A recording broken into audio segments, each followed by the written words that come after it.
Welcome to Event VODs. These are the best highlights of today's LEC 2025 matchup. Make sure that we can set up for a strong team fight, whereas on Heretics it's kind of a, hey, yeah, I mean, you could definitely go for the dive here. Pre-6 as well. He's going to be very skeptical, and no one on Heretics is in the position to help him here. He's also not taking grasp or concrete. He's got electrocute, so there's no sustain in the runes. The dive begins, and up against the wall, Carlson has no chance, but Malrang won't burn a thing. Instead, just accepts he's going to die because he knows that minion wave is kaput. It couldn't get back out from underneath. Shao knows that with no jungler, he's going to start off the dragon. Meanwhile, the 2v2 extends a little bit further. Execute taking massive amounts of poke and trading, and Blacken just taking him down to an inch of his life. Patrick up next as well. Great Winter's fight as Team Heretics 2v2. Really good pressure enable. Yeah, and at the moment, Heretics are kind of just winning out on the map stage a little bit. So you get the kill on top side. Yes, you do lose a lot of CS for Carlson. You can already see that's kind of where that big gold lead is opening up. But Shao able to move down towards this bottom side, go 1-for-1, and now Camilo going to be in an okay spot. So it's kind of just a case of that kill making the difference for Malrang and Adam having that extra little bit of HR CS lead. No, I love the smite items before, because I was noticing in live that it says 1,500 views, but Dag, it says 120 on the item. That's what keeps confusing me. I'm like, is it 150k or is it 120k? I think it's 150k of units. 120 on the item. I'm so confused. Either way, it's basically what you want to try and do with these boots is travel a very, very long distance, and then you'll end up getting an empowered, sorry, you keep the empowered recall, but you also get 45 extra movement speed as well. So you become 47, and yes, you'll pick up a little bit underneath the tower, but Adam is getting more and more of this plate gold as well. Malrang now top, and if Shao's on the opposite side. Dagda, I'm worried. I mean, up against the wall, we're once again repeating history, but this time with ultis, the burst on the Carlson, one auto, and Adam finds it. There's going to be another minion wave crashing in shortly. Struggling to live. Yeah, but Heretics are in a bit of a weird position here where they are only now moving Camilo down to answer the push from Larson on the bottom side. So Larson could TP up to this play if you want to try and fully commit towards this. Push in mid, though, means that Patrick's only coming across now as Malrang looking for the play. Thinking about how he ults in, a smite to get the steal, the arrow to set up, and Rogue to jump in, execute an easy engage, but the flash away from Sten, build some space, set up with the Fate Sealed is enough. Even with the impale from Shao in the end, that won't counter the play. Set up from Rogue is nice, and it's a cheeky steal of not one but two grubs. So Heretics had committed Camilo to kind of hanging around mid lane, waiting to see if maybe Patrick got towards Rogue as well. So nicely done by Rogue, just pushing in wave states to set up the map in their favor. And again, it's very proactive of them as well. This is what we were saying last split, that like for Rogue, it's not just sit back and hope. You know, a Malrang probably brings that as well. This guy, a little bit crazy, and I love it.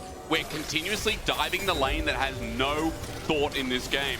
Carlson right now with his flash belt might have popped the ult. He does so first, but he's knocked up into the air, down to the ground, and all round Carlson will die to execute, but still loses another wave. Time Shao's on the bottom side of the map, so there's no answer, but now Camilo and Shao want to find something. Well, Silence will help that out. Camilo has also got the help of his jungler. Adam pops the ult, he gets out, and this would be a disaster. Yeah.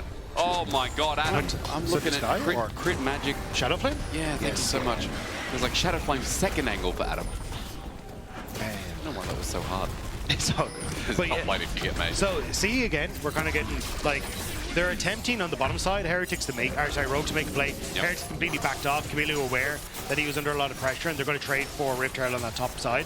But I just want to, as we're going through this game, keep your eyes on where Sten is, because he has been hovering around mid to keep Flacket safe. Now, in this instance, I think he maybe could have started to shift down towards that bottom side to help with Camilo, but even then, 4 versus 2, I think you're in a bit of a to open up these 4-man plays when objectives aren't up. So, Shao now going to open up with Rift Herald on mid, and now you've separated the Ashe from the mid lane turret. And Heretics should have a numbers advantage. Well, Patrick can still impact. I mean, he's foregoing mid completely as a Herald gets charged, we mentioned. Carson hasn't TP'd. Oh, he's late there. He's coming in late. Patrick's still not in the fight. No front-to-back situation. It's the poke. Sets out the arrow from afar, but they know where he is. Not engaged in the fight. It might be bad. It's between well from Adam, though. Sets up quite nicely. Execute with the setup, too. I keep talking about the setup, but where's the go in? From over the wall, Execute pops his ulti and Dagda. No fight. We just look at each other. But Heretics are delighted with that. Stand! Adam, gonna look to see if you can get him. Oh, does set him up quite nicely. The damage, is it going to be enough? Well, maybe. I mean, Malrang's going to pop the ulti. One rotation there. Impale interrupts the Aurora. 4 members should be enough from Rogue, but Team Heretics, their jungler, taking a while to die, eventually does so. At least he got a hard still stack eventually, but Point. So Heretics just doing a good job of gaining that space back here. I mean, remember again, if there's one mistake, if Team Heretics choose to go to Atacon here, they're not going to lose anything. They've got 3 dragons on their own, and Rogue are going to start it off at the very least with patience. You know, wear thin. Malrong sits them back a bit, and Team Heretics are playing mega slow ball to this. Good little scream as Camilo tries to delay. Some damage taken against him, but Execute now isolated. Arrow sent out. Rogue committing. All in for nothing in Larson. Great engage as the Aurora sinks and swims, and now for Rogue, they're getting poked out. Camilo's still alive, but you sit in the back line. Larson now needs to be the damage dealer, but a great ulti. Carlson flies in, but his team is already disengaged. I'm complimenting, but I think The target is insane, but Sten going to spot out there's multiple members here. Arrow does connect. It's in melee range though, but the Aurora follow-up is beautiful. Rogue pressing the buttons, but no kill yet on Deflect. It takes a little bit of a while, but as the Impale goes down, the ult from Sten and set up from the Ambassador helps clean, but Malrang somehow still alive. He burnt down for quite a while. Sheo will get the shutdown. Ambassador lockdown as well, but we're back to live. Yeah, it is. Back into the fray of it. Set up by Larson is nice, though. Flash is already burnt. Camilo gets out of the way.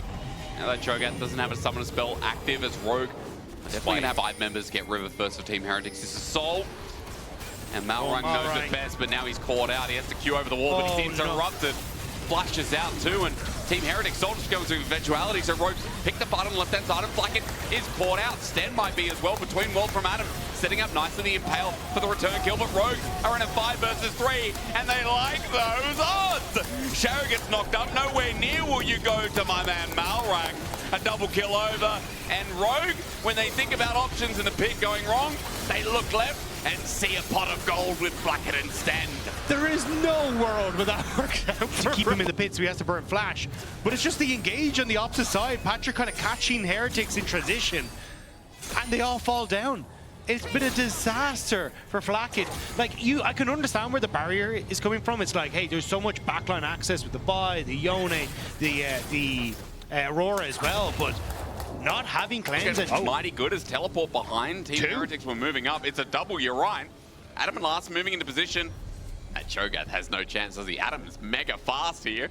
Running around between world setup as well. TP as a response, and so much so we've lost the ulti, we've lost sound, and that Cho'Gath getting bursted down. Camilo lucky to be alive. Sten in the middle as well. He flashes away. Team Heretics, they're on the run. They have to keep running because it's everyone on Rogue here. No flashes available on key carries. Means they may just be able to escape Malrang, considering getting Don't quite crack the base, but they are looking at the Atacon.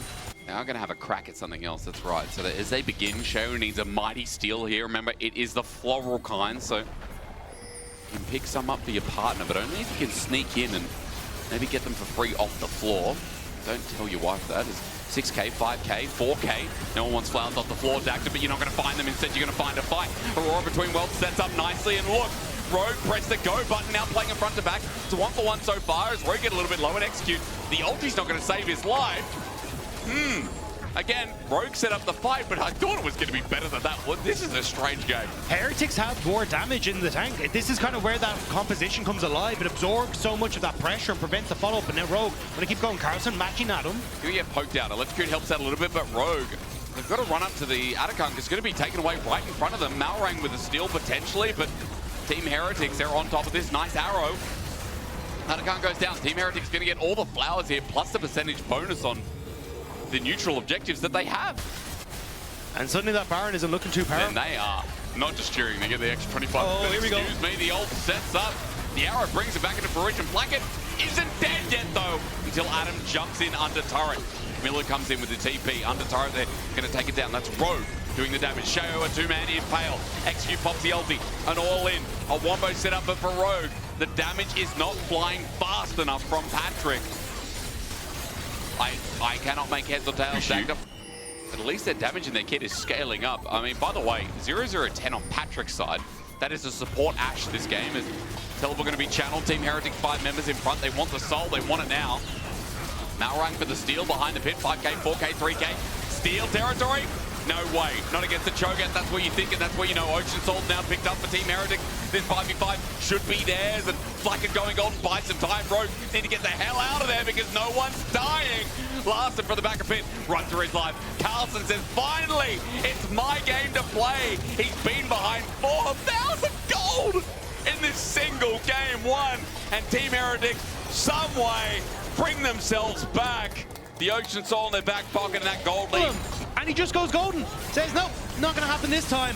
And it means now they can actually start to crack open the base, and I think this might be the game. I mean, they can end. They've got an Ocean Soul, plus 25%. Means the Team Heretics, from such a big gold deficit, are now running onto the Nexus turrets. Number one will drop, and Patrick, look at his damage. How meaningful is it? Camilo may as well be a hardcore tank at this point as well, taking next to no damage. Patrick is an act with no mobility. Shea will keep him away. The Nexus Bear and Rogue had it in the first, second, maybe the third half, but not the fourth half. Heretics win game one. That game was bedlam. But here for Adam, I had a lot of faith after the first game because I feel like Adam... I have done my homework for today. Oh, Carlson. He is getting pinched out. Good dredge line here from Execute. Root not going to come down. Counter-Strike is the start. Carlson trying to hold on to his flash, but I don't think he can. He's going to have to burn it. Ignite comes down and Executes Ignite for Carlson's flash. Might have to walk back to the layers. Like an onion. Like an onion. It's such a classic. Number one's good as ulti is available for both. Needlework's going to come through. Adam might be in trouble though. Wait for it. Bop on their head. Carlson. Close to a solo kill. Adam gets all the needlework out and has to back away. Jax is Jax with graspers. Meanwhile, for Rogue, they're going to get the grubs right under the nose of Carlson. Yeah, and this is what we kind of said for a lot of that all-in at level 6. You do kind of need something that isn't flash for the Gwen. Something like the Exhaust to try and help extend the trade, or the Ignite to try and win out on it. You can see without that, Carlson had to do a nice job there of getting the decent trade back. No real kill pressure for Adam. Mr. Chamberlain. Well, oh, Camilo going to get locked up, but Execute here to support here. Extend. Just moving off to the shadows, but not going to be too much. Dredge line though is good, but for Execute, I don't know if he wanted to take that. First blood goes over to Team Heretics. That push from Larson down bot is just hoping they can draw either a TP or get some turret plates for the trade. Carlson's TP isn't up yet, so for the moment, it's just Larson alone with his bot lane turret. Should be able to get some turret plates for us, which would be nice. But and you're only kind of answering for the Void Grubs from Heretics side, so I think Rogue happy to go for that trade towards his bot side to catch the wave means they will get a chance. Carlson going all in though. W going to be used. Good stun up as well. Flashes from the needlework. The snip comes down. The needle's still hit, but Adam, as he flashes up, is going to get bopped. Carlson with the solo. And then dies on top. Actually gives control to Heretics here with the numbers advantage to go for the Dragon as well. It's a bit of a disaster on the Rogue side. It really is. Game one was so profitable from Rogue in the early game. There was more proactivity, but here in this game, a couple of mistakes, a couple of individual errors. And Heretics is their just last split maybe a little bit more, but when he came back, it was not what I was expecting. No. And even last split, like there were a lot of moments that Spiraling Despair was sent out and Larson has to flash away. Milu again. Yeah, because Tarek would just hold the wave mid. Oh, nice little ulti here and good pick. Setup is clean. Onto Adam, might be in trouble. Spiraling Despair won't finish the job though. The W, by the way, counts because, of course, Camilla's not in the circle, so Adam negated the second part of the damage. Been there fast enough. So now we're getting the resets coming through Heretics, so they will get this Rift Herald, but it's been an extra minute at a time.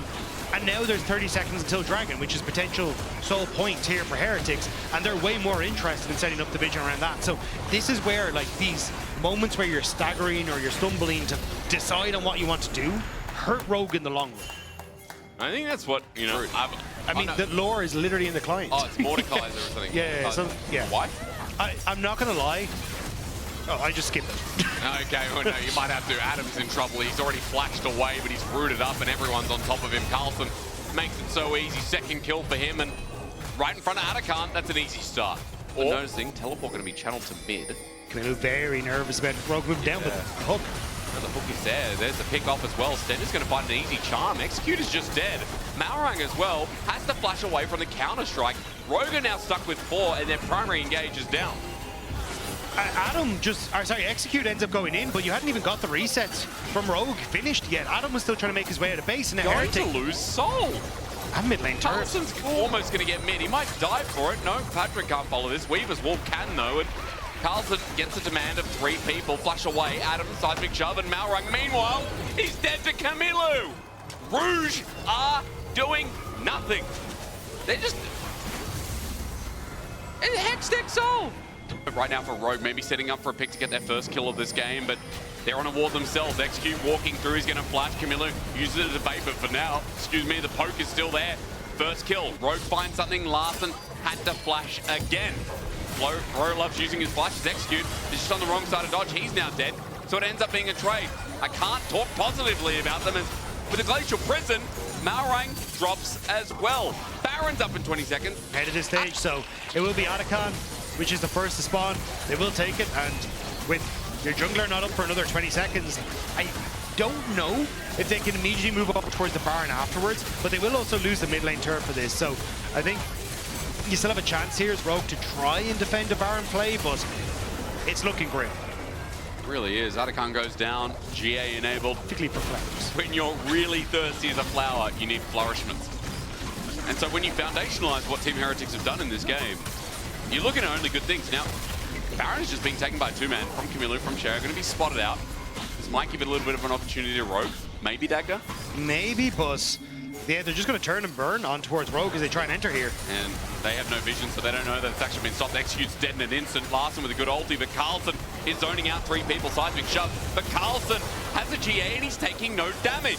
Two dead, and while Rogue go to check in the end, now Baron's definitely gone. Yeah, Heretics just wanting to prove that Winter Split, that bout was just a once off. Yeah.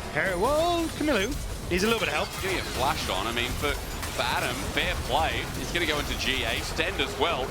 Team Heretics, two of their members stick around while Baron is going to be done.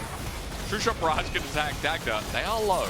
Yeah, you have to get that TP from Camilo in here as soon as he gets up, but still, no jungler. They get the smite. Okay, they got the smite. Team Heretics now looking for the play. Adam gets flashed on him. Plucket is just playing with them. You'd think, oh, no, they're going to throw a Baron. They can't. Rogue find nothing. 12-1, Baron. And only two GAs Make some stuff happen, but Heretics, they just bring it back. They're too far ahead. Now, Malrang is the flash. Does indeed, as the ulti gets sent out.